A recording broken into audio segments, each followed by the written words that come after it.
एक बार फिर से स्वागत है हमारे YouTube चैनल पे आपका। आज हम लोग पढ़ेंगे विकास के प्रकार, डोमेन्स ऑफ डेवलपमेंट या टाइप्स ऑफ डेवलपमेंट। ये टॉपिक जो है वो शिक्षण या फिर शिक्षा मनोविज्ञान से रिलेटेड टॉपिक है और इसमें हम लोग पढ़ेंगे कि विकास के कौन कौन से प्रकार होते हैं। तो सबसे पहला जो विकास है वो शारीरिक विकास है, जिसको हम फिजिकल डेवलपमेंट भी कहते हैं। फिजिकल डेवलपमेंट से जो तात्पर्य है वो ये है कि हमारे शरीर में जो भी परिवर्तन होता है, जैसे एक बच्चा जब पैदा होता है तो वो उसका जो कद होता है वो बहुत छोटा होता है, उसके अंदर उतनी शक्ति नहीं है, क्षीण शक्तियां रहती हैं। जैसे जैसे वो बड़ा होता है वैसे वैसे उसके अंदर परिलक्षित होने वाली, दिखने वाली जो है वो परिवर्तन होते हैं। ठीक है, जैसे उसका शरीर बढ़ता है, उसकी जो हेल्थ है वो इम्प्रूव होती है, उसका वजन बढ़ता है, तो धीरे धीरे उनमें ग्रेजुअली परिवर्तन होते रहता है। तो इसको हम लोग शारीरिक विकास के अंदर रखते हैं, फिजिकल डेवलपमेंट इसको बोला जाता है। तो अगर मैं विकास की बात और भी करूं तो जनरली विकास निरंतर चलने वाला प्रोसेस है, लेकिन इसमें एक उम्र तक जो है वो शरीर में परिवर्तन होता है, फिर उसके बाद वो डिग्रेड होने लगता है। तो जन्म से लेकर के और मृत्यु तक ये जीवन पर्यंत चलता रहता है। दूसरा संज्ञानात्मक विकास, कॉग्निटिव डेवलपमेंट जो है वो। अच्छा, एक चीज और कि शारीरिक विकास में ही जो भी मोटर स्किल्स हैं डिफरेंट, जैसे जब बच्चा छोटा होता है तो कोई चीजें उठा के इधर से उधर रखना, खेलना कूदना, ये सारी चीजें जो मोटर स्किल्स आती हैं वो भी शारीरिक डेवलपमेंट का ही हिस्सा होती हैं।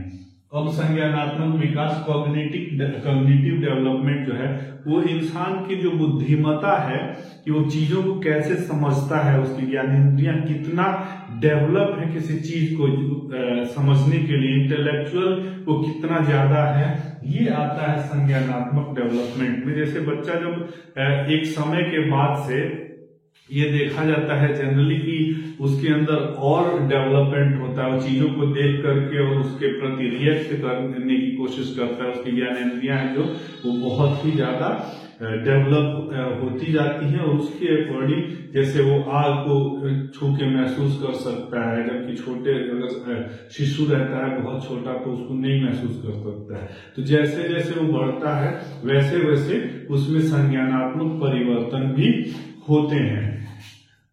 इसके बाद है सामाजिक विकास। तो जो सोशल डेवलपमेंट है, एक उम्र के बाद इंसान जो है वो सोशल होने लगता है। जैसे बच्चा जब 3 साल से बड़ा होता है तो वो धीरे धीरे बच्चों में खेलने की कोशिश करता है। कई बार छोटे भी बच्चे खेलते हैं, लेकिन 3 साल से लेकर के और किशोरावस्था में ये देखा जाता है जनरली कि वो ज्यादा घुलने मिलने की कोशिश करता है और फिर ये उम्र भर चलता है। यानी कि इंसान जो है वो, हम लोग सुनते भी आए हैं कि सोशल एनिमल है, सामाजिक प्राणी है, तो वो समाज में रहता है, समाज से वो उसके अलग अलग रिलेशंस होते हैं, समाज में उसके कोई दोस्त, कोई भाई, कोई इस तरीके का एक सोसाइटी इस तरीके से निर्भर होता है कि उसके जीवन में हेल्प करता है।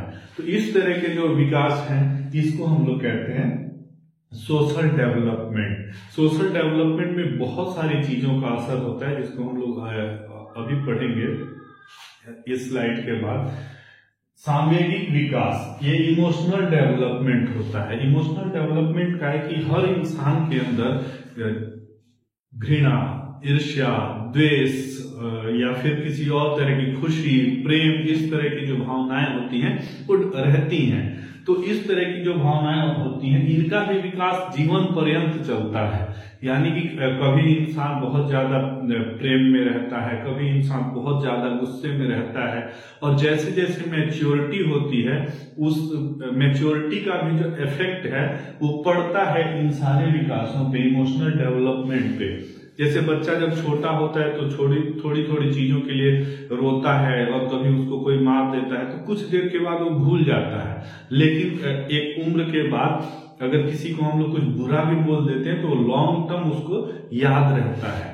तो हम लोग यहाँ देख रहे हैं कि शिशु अवस्था से और उम्र के अलग अलग पड़ावों में जो सामयिक विकास है इंसान का तो अलग अलग तरीके से होता है। तो ये तो रहा विकास का के जो डिफरेंट टाइप्स हैं। इसके बाद में आपको बताऊंगा कि विकास को प्रभावित करने वाले वो कौन से इंटरनल और एक्सटर्नल रीजन्स हैं। अभी तक हमने पढ़ा डेवलपमेंट के टाइप्स और डोमेन्स। अब हम पढ़ेंगे कि वो कौन कौन से कारक हैं जो विकास को प्रभावित करते हैं, जो इंसान के व्यक्ति के विकास को इफेक्ट डालते हैं। तो पहला है आंतरिक। तो आंतरिक कारणों में वो कारण होते हैं जो इंसान के खुद के अंदर है, शरीर से जुड़े हुए हैं, और बाह्य कारण वो है जो व्यक्ति के परिवेश या आसपास के चीजों से प्रभावित होते हैं।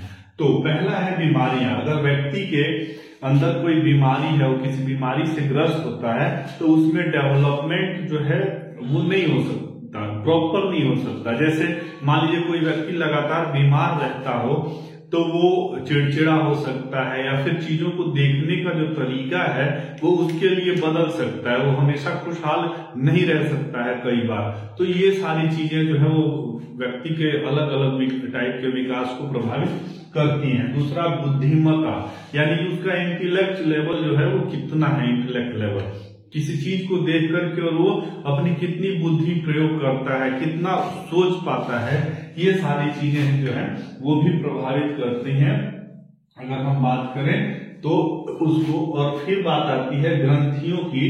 तो ग्रंथियां जो है हमारे शरीर में बहुत तरह के स्राव होते हैं, और उनके अकॉर्डिंग जो है वो कई बार क्या होता है कि स्राव होते हैं, और उसके अकॉर्डिंग हमारे शरीर के अंदर अलग अलग तरह के परिवर्तन होते हैं। तो वो भी जो है वो इफेक्ट करते हैं, हम किसी चीज को के प्रति उसी तरीके से सोच पाते हैं जिस तरीके से ग्रंथियां जो है वो काम करती हैं इंसान की। उसके बाद स्वास्थ्य। इंसान का जो स्वास्थ्य है वो सबसे ज्यादा इफेक्टिव रहता है किसी भी चीज को ग्रास्प करने में या फिर उसके प्रति रिएक्ट करने में। तो अगर मैं डेवलपमेंट की बात करूं तो इस तरह का अगर किसी व्यक्ति का स्वास्थ्य है वो लगातार डाउन रहे, या फिर किसी का जो स्वास्थ्य है वो लगातार उसके कंट्रोल में नहीं है, तमाम दवाइयां खा रहे हो फिर भी उसमें परिवर्तन नहीं है, तो सोसाइटी, समाज या वो खुद अपना डेवलपमेंट पे कभी फोकस ही नहीं कर पाएगा। इसको ऐसे समझ लीजिए कि अगर एक छात्र है और वो जो छात्र है वो लगातार बीमार रहता है, तो बीमार रहता है तो वो उस तरीके से अपनी पढ़ाई में नहीं परफॉर्म कर पाएगा जिस तरीके से एक लगातार स्वस्थ रहने वाला व्यक्ति है।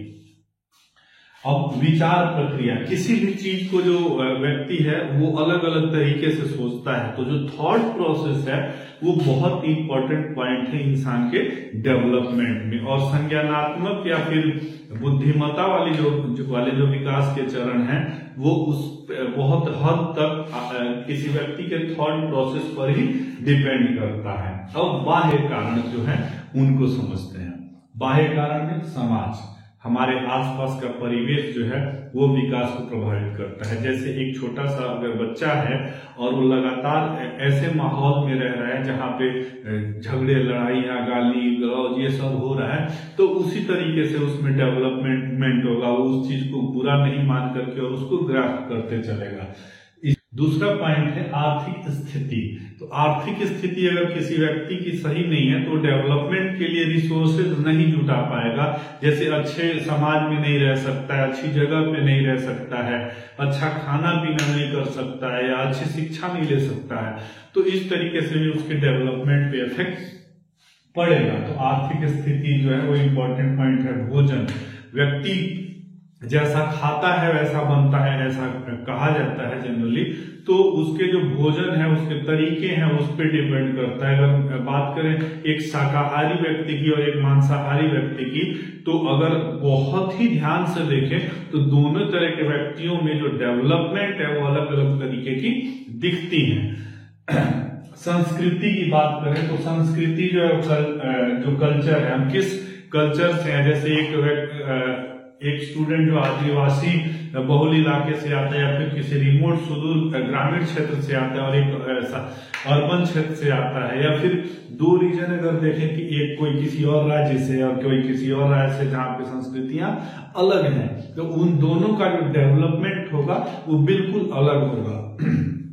इसी तरीके से वातावरण, हम किस एनवायरनमेंट में रहते हैं इसका प्रभाव हम पर पड़ता है। जैसे पहाड़ी इलाकों में बात करें और जो सिंपल जो क्षेत्र हैं, अर्बन इलाके हैं, तो इन दोनों के में जो है वो डिफरेंस रहेगा, एनवायरनमेंट में डिफरेंस है, उसका प्रभाव है। इसी तरीके से अगर रेगिस्तानी इलाके के व्यक्ति को देखें और उसके डेवलपमेंट को देखें, और फिर ऐसे इलाके में देखें जो कि रेगिस्तान नहीं है, जहां पे पॉपुलेशन ज्यादा है, तो दोनों जगह के जो छात्र हैं या व्यक्ति है, उन दोनों में बहुत ही ज्यादा अंतर देखने को मिलता है। इसके बाद उपलब्ध संसाधन, ये बहुत इंपॉर्टेंट पॉइंट है। एक रिमोट एरिया या एक आदिवासी क्षेत्र को अगर हम एग्जाम्पल के तौर पे ले लें और एक अर्बन एरिया को ले लें, तो दोनों में जो चूंकि रिसोर्सेज अवेलेबिलिटी की बहुत डिफरेंस है, और ये उन दोनों क्षेत्रों के छात्रों या व्यक्तियों पर भी देखने को मिलता है, क्योंकि जैसे जैसे उसको संसाधन मिले उसी तरीके से उसका डेवलपमेंट हुआ, उसी तरीके की उसकी बुद्धि हुई। जैसे मान लीजिए दो छात्र हैं, एक छात्र बहुत ही अच्छे स्कूल में पढ़ता है और दूसरा जो छात्र है वो उतने अच्छे स्कूल में नहीं पढ़ पाता है, तो दोनों में जो डेवलपमेंट है, शैक्षिक डेवलपमेंट, साथ ही साथ बुद्धिमत्ता में जो डेवलपमेंट है, उन दोनों में बहुत ही ज्यादा डिफरेंस रहेगा। तो इस तरीके से हम देखते हैं कि विकास जो है वो बहुत हद तक हमारे आंतरिक और बाह्य कारक हैं उनसे प्रभावित है, और इन दोनों कारकों का सम्मिश्रण जो है वो प्रभावित करते रहता है। होप कि आपको ये वीडियो अच्छा लगा, और जो आपके सुझाव हैं वो हमें जरूर बताएं, ताकि हम अगले वीडियो में इम्प्रूव करें और हमारा लर्निंग प्रोसेस ऐसे ही चलता रहे। मिलते हैं अगले वीडियो में किसी अगले टॉपिक के साथ। थैंक यू, धन्यवाद।